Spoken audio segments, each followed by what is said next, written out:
काय देऊ? Sorry sorry, थोडी लॉस्ट आहे. तुमचे एवढे आवाज आले तर मला काहीच कळेल. तो बाजूला करा, अँगल चेंज करा. काढताय कशाला?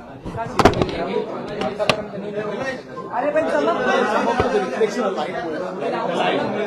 तो माझा लहानपणीचा फोटो आहे.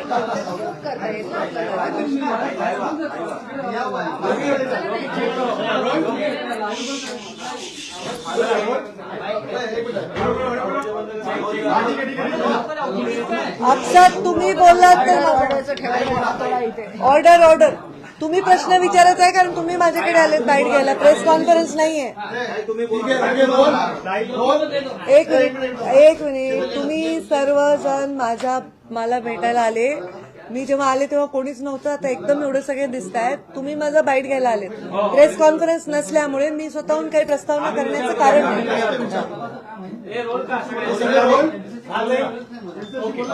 काल उमेदवारी जाहीर झालेली आहे. तुम्हाला देखील उमेदवारी काय नेमक्या भावना आहेत, काय सांगा?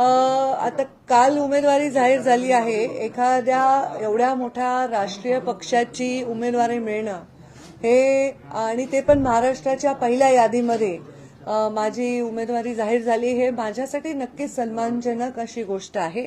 त्यामुळे माझ्या भावना याच्यामध्ये आभाराच्या नक्कीच आहेत.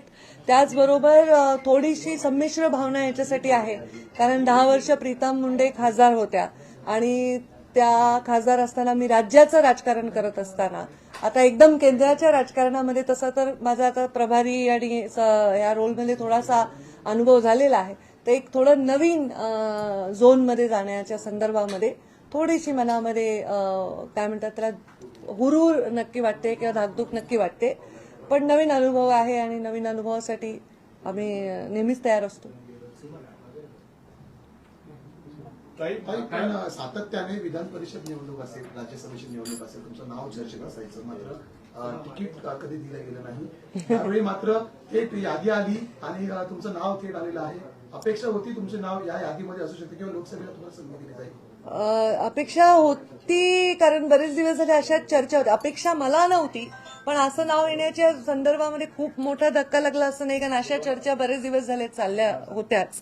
त्यामुळे मला असा फार मोठा धक्का लागला असं म्हणता येणार नाही. पण साहजिक आहे, जोपर्यंत निवडणुकीच्या रिंगणामध्ये पक्षाच्या सहीनी उमेदवारी जाहीर होत नाही तोपर्यंत ती उमेदवारी अधिकृत नसते. तर त्यामुळे मला बघेपर्यंत मला काही त्याच्याबद्दल खूप फार आत्मविश्वास असा नव्हता.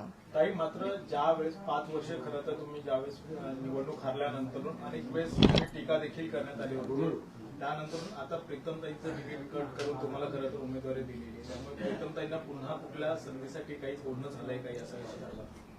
प्रीतमताई खरं तर मुंडे साहेबांच्या झाल्यानंतर त्यांचं एवढं छान डॉक्टरचं करिअर सोडून राजकारणात आल्या आणि 10 वर्ष संपूर्णपणे त्यांनी स्वतःला राजकारणामध्ये वाहून घेतलं. आमच्या दोघींचं कॉम्बिनेशन खूप छान होतं. मी राज्य सांभाळायचे, त्या जिल्हा सांभाळायच्या. ज्या गोष्टी मी नव्हते करत त्या करू शकत होते वेळेअभावी, त्या ते करायच्या आणि मग मी धोरणात्मक निर्णय मी करायचे आणि व्यक्तिगत गोष्टींना त्या स्पर्श करायच्या. तर त्यामुळे आमच्या दोघींमध्ये ते कॉम्बिनेशन खूप चांगलं होतं आणि ते भविष्यातही राहणारच आहे. प्रीतमताई खासदार असताना मी 5 वर्ष घरी बसले आहे, आम्हाला तोही अनुभव आहे आणि आता मला असं वाटतं की तेवढा वेळ प्रीतमताईंना वाट बघावी लागणार नाही. मी जे शब्द जाहीररित्या सांगितला की प्रीतम मुंडेंना मी विस्थापित करणार नाही आणि त्या शब्दावर मी कायम आहे. याला जोडून एक प्रश्न आहे. सुधीर मुनगंटीवार ज्यावेळी बीडमध्ये आलेले होते त्यावेळी प्रीतमताईंना संबोधित करून म्हणाले होते की काय प्रीतमताई एक राज्यसभा खासदार, एक लोकसभा खासदार, असं काही चित्र येत्या काळामध्ये पाहायला मिळू शकतं का? आता याच्याबद्दल खरं तर मी भाष्य करणं अनुचित आहे. आतापर्यंत अनेक वेळा गेल्या 5 वर्षात किमान 10 विधान परिषदा, 10 राज्यसभा झाल्या असतील.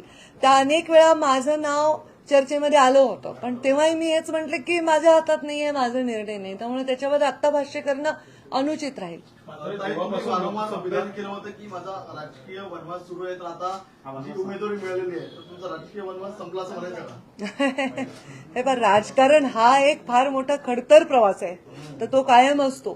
म्हणजे पदावर असण्याने कमी खडतर असतो असं नाही, पण नक्की आता बीड जिल्ह्याची जनता काय करेल ह्याच्याकडे महाराष्ट्राचं लक्ष नक्कीच लागून आहे. हा प्रवास कसा होतो ह्याच्याबद्दल मला पण स्वतःला उत्सुकता आहे, कारण प्रीतमताईंच्या लोकसभेच्या निवडणुकीत सुद्धा आम्ही प्रचंड संघर्षाने ती निवडणूक जिंकलो होतो. माझ्या निवडणुकीचं तर आपल्या सर्वांना सगळं परिचित आहेच आहे. तर मग आता मी पण उत्सुक आहे की या निवडणुकीमध्ये काय परिस्थिती निर्माण होते आणि निवडणुका लढणं त्यातल्या त्यात म्हणजे दुसऱ्यांसाठी लढणं हा अनुभव माझ्यासाठी वेगळा राहिलेला आहे. आता स्वतःसाठी उमेदवारी मिळाल्यानंतर वेगळ्या पद्धतीने विचार करावा लागेल. ताई, तुम्हाला आता उमेदवारी मिळाली. पाहिलेली आहे. कृष्णा, एक मिनिट. तुम्ही बंधू धनंजय मुंडेंनी याआधी तुमची भेट घेतलेली होती, ते महायुतीमध्ये आल्यानंतर पण तुम्हाला भेटलेले होते. आता तुम्हाला उमेदवारी जाहीर झालेली आहे, पुन्हा बंधूंची भेट तुम्ही घेणार आहात. हे पहा, धनंजय माझे बंधू धनंजय जिल्ह्याचे पालकमंत्री आणि त्यांचा पक्ष आणि भारतीय जनता पार्टीचा आमचा पक्ष यांची युती आहे राज्यामध्ये आणि त्याच्यामुळे नॅचरली जिल्ह्यात आम्ही एकत्र आहोत.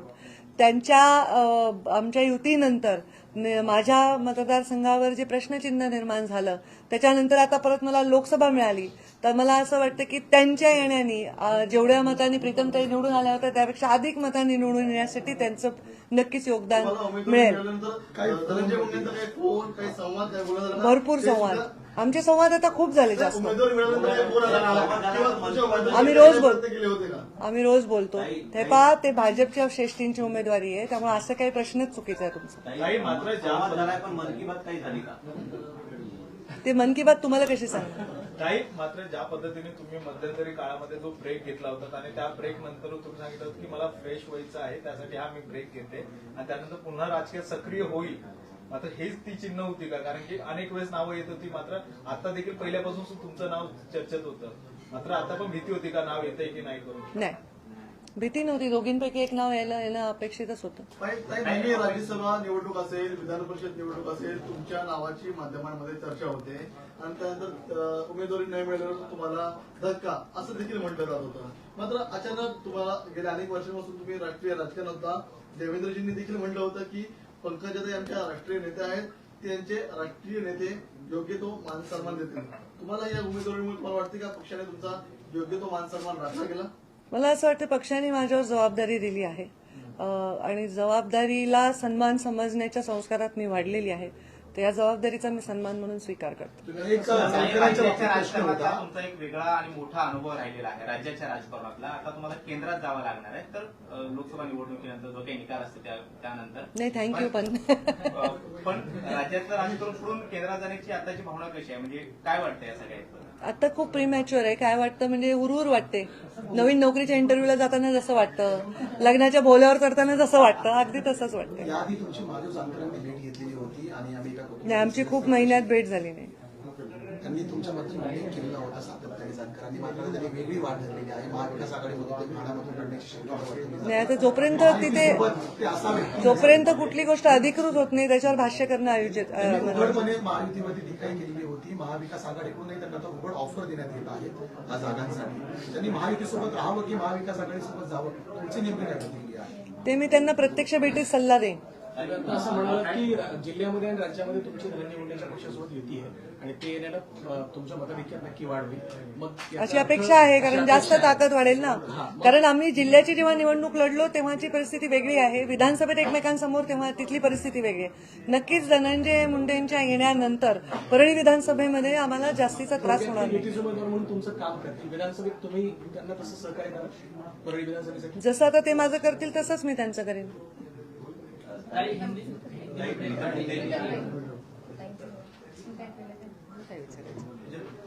घ्या, प्रीतमताई बोलला. आता लोकसभेवर जात आहेत, काय त्यांना तुम्ही सांगाल? जेव्हा उमेदवारी जाहीर झाली तुम्हाला माहित होतं का ताईंचं नाव जाहीर होणार आहे? का वेगळा धक्का होता की काही आश्चर्य वाटलं तुम्हाला? लोकसभेला ताई जात असताना मी त्यांना सांगण्याची काही आवश्यकता नाही, कारण माझा जरी लोकसभेचा 10 वर्षाचा अनुभव असला तरी ताईच माझ्या नेत्या आहेत. त्यामुळे नेत्यांना शिकवण्याचे दिवस अजून आलेले नाहीयेत. तर हा, जसं ताई म्हणाल्या तसा हा वेगळा प्लॅटफॉर्मवरतीचा अनुभव असणार आहे. तर त्यासाठी आम्ही सगळे जोराने तयारीला लागलो आहोत आणि खूप खूप वाट ज्या गोष्टीची बीड जिल्हा अनेक वर्षांपासून बघतोय, गेल्या 5 वर्षापासून ज्याची वाट संपूर्ण जिल्ह्याने पाहिली, तो क्षण आलेला आहे. त्यामुळे आम्ही सगळे या निर्णयाने निश्चितच ताईंच्या पाठीशी भक्कम आहोत. ताई, तुम्ही 10 वर्ष लोकसभेत होता, ताईंना काय टिप्स दिल्या? अनुभव तुमचा किती? ताईचं बोट धरून मी प्रत्येक पाऊल माझं टाकलेलं आहे गेल्या 10 वर्षामध्ये. त्यामुळे मी ताईंना काही सूचना देण्याची खरंच आवश्यकता नाहीये. मी मात्र त्यांचं मार्गदर्शन वेळोवेळी घेतलं. नेतृत्व असल्यामुळे त्यांना कोणाच्याही मार्गदर्शनाची काही त्यांनी गरज आता मान्य केलं थोड्या वेळापूर्वीच, कारण नवी इनिंग आहे लोकसभेमध्ये. राज्यातले प्रश्न वेगळे असतात, लोकसभेमध्ये वेगळ्या वेगळ्या प्रकारे कामकाज चालतं. तुम्ही 10 वर्षाचा अनुभव घेतलेला आहे लोकसभेमधला, त्यामुळे नेमकं मोदींच्या जवळ राहून तुम्ही काम केलंय पंतप्रधानांसोबत. नेमकं आता कशा प्रकारचं, कारण त्यांनी पक्षाचं संघटनाचं काम जरी वरिष्ठत्वावर केलं असेल तरी पण लोकसभेमधलं कामकाज आतापर्यंत पाहिलं. साधारण राज्यसभा आणि लोकसभेचे मिळून 850 खासदार असतात. त्या खासदारांपैकी मी एक आहे. ताई राष्ट्रीय कार्यकारिणीच्या सदस्य राहिलेल्या आहेत. त्यामुळे तसं बघायला गेलं तर ताईंनी मोदींजींच्या जास्त जवळ काम केलं माझ्यापेक्षा. त्यामुळे तिथेही परत मला सांगण्यासारखं काही नाही. मॅक्झिमम तिला दिल्लीमध्ये कोणत्या रेस्टॉरंटमध्ये चांगलं जेवण मिळतं एवढं सांगू शकते. बाकी क्रिकेटच्या भाषेमध्ये म्हणायचं म्हटलं तर ताई, Sorry. तुमचा काय प्लॅन आहे? आता तुम्ही इतर निवडणूक लढवणार नाही, तुमचा पुढचा काय प्लॅन आहे? एकच मुलगी आहे, तिला विचारतो. महिला आरक्षण, पत्रकारितेमध्ये सुद्धा निश्चितच मोदीजी पण नेहमी सांगतात की जेव्हा तुम्ही एखाद्या गोष्टीवरती फोकस करताय तेव्हा त्याच गोष्टीवरती लक्ष केंद्रित करणं. आता अर्जुनाप्रमाणे त्याला जसा माशाचा डोळा दिसत होता तसं आम्हाला आता फक्त बीडची लोकसभा दिसते. त्यामुळे पहिले टार्गेट बीड लोकसभा, बाकीच्या गोष्टी नंतर. आता काय झालंय की या 2009 मध्ये जेव्हा मुंडे साहेब लोकसभेला उभे राहिले होते तेव्हा पूर्ण बीड जिल्ह्यामध्ये एक उत्साह होता की डायरेक्ट मुंडे साहेबांना मतदान करायचं होतं.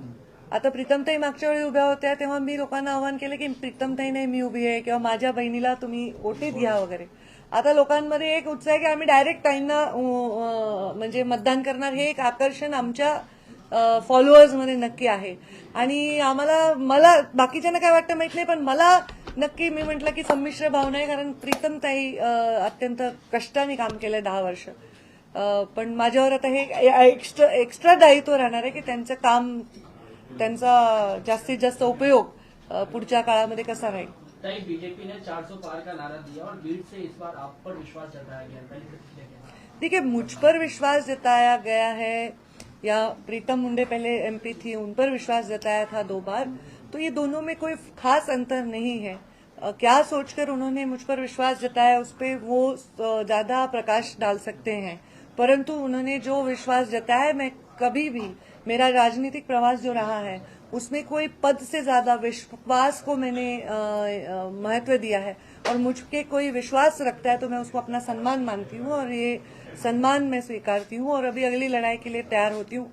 अभी 400 पार वगैरह के लिए तो बड़े नेता योगदान देंगे. अभी हम तो हमारे चुनाव में फोकस करेंगे पूरी तरह. लेकिन ऐसे लोकसभा से आपको उम्मीदवार बनाया गया जहां पर प्रतिनिधित्व जो है लोकसभा की आपकी बहन कर रही थी, उसके बाद इस तरीके का पार्टी की तरफ से ऐलान किया जाना, क्या ये आप एक्सपेक्टेड मान के चल रही थी? देखिए, ऐसा ऐलान होना एक्सपेक्टेड मान के चल रही थी क्योंकि जो अलायंस महाराष्ट्र में हुए पिछले कुछ दिनों में, उसके बाद से एक प्रश्न चिन्ह खड़ा हुआ कि मेरा विधानसभा क्षेत्र अभी मेरे पास रहा नहीं. तो उसके बाद, और मैं राष्ट्रीय स्तर पर काम करती हूँ पिछले 5 साल से, तो उसके बाद एक ऐसी चर्चाएं थी कि ऐसा हो सकता है. इसके लिए मेरे मन में पूरी तरह आनंद इस बात का नहीं है कि मुझे उम्मीदवारी दी है. मैंने कहा बहुत स्पेशली क्लियरली कि मैं इसको सम्मान जरूर मानती हूँ, पर मेरी बहन को नहीं दिया, इस बात का थोड़ा मन में मेरे हल्का सा दुख तो हमेशा रहेगा. जब तक वो अपनी जगह पर ठीक से नहीं बैठती वो दुख हमेशा रहेगा. बहन के लिए नहीं कि वो मेरी बहन है, मेरी बहन को बिठाओ, मेरी परिवार को बिठाओ, इसलिए नहीं. उन्होंने जो सेवा 10 साल दी है, जिस समर्पणता से और समर्पण से काम किया, उसके लिए. ताई, ज्या पद्धतीने तुम्ही पहिल्यांदा एक उल्लेख केला की डॉक्टरेट पहिलं काम करत होत्या आणि त्यानंतर पुन्हा एकदा ते डॉक्टरेटसाठी काही करणार आहेत का? कशा प्रकार राजकारणात पुन्हा? अरे बघा, डॉक्टरेट नाही, ती स्वतः डॉक्टर आहे, डॉक्टर, MD डॉक्टर. हे स्किन विन सगळं त्या करतात. पण त्या स्वतः काय करणार आहेत हे मी त्यांच्यासाठी सांगणं योग्य नाही. राजकीय क्षेत्रात त्यांच्यासाठी काय करता येईल ह्याच्यावर माझं नक्की लक्ष असेल, कारण जो व्याप आमचा आहे तो मॅनेज करायला मला त्यांचा हात लागणारच आहे. ताई, तुमची उमेदवारी जाहीर झाल्याच्या नंतर बरेच लोकांचे फोन आले अभिनंदन सागरवरून फडणवीसांचा फोन काही आलेला हो. काही सांगता? काय हो, त्यांचं माझं रात्री बोलणं झालं. त्यांनी मला अभिनंदनासाठी फोन केला होता रात्री. आमची दोघांची या विषयावर चर्चा देखील अल्पशी झाली. प्रत्यक्ष भेटीत बाकीची चर्चा करू. रोड मैप क्या है, मतलब ब्लूप्रिंट क्या है बीड की जनता के लिए, और मराठा आरक्षण कितना बड़ा फैक्टर होगा आपके लिए चुनाव में, क्योंकि आरक्षण तो दे दिया गया है लेकिन अब भी मनोज जरांगे पाटिल जो है वो इसे मानने के लिए तैयार नहीं है, तो मराठाओं को जो है मैं ये कहूंगी कि केंद्र शासन का ये चुनाव है, ये विषय सर्वतः राज्य शासन का समर्पित है. इसका उत्तर राज्य शासन में बैठे हुए सारे दिग्गज मुख्यमंत्री, उप मुख्यमंत्री, नेता ही दे सकते हैं. हमने हमारा समर्थन जहां तक जाहिर करना था किया है, जहां हमें अप्रिशिएशन एक्सपेक्ट करने थे वहां वो किए हैं. तो मैं खुद एक नेता के तौर पर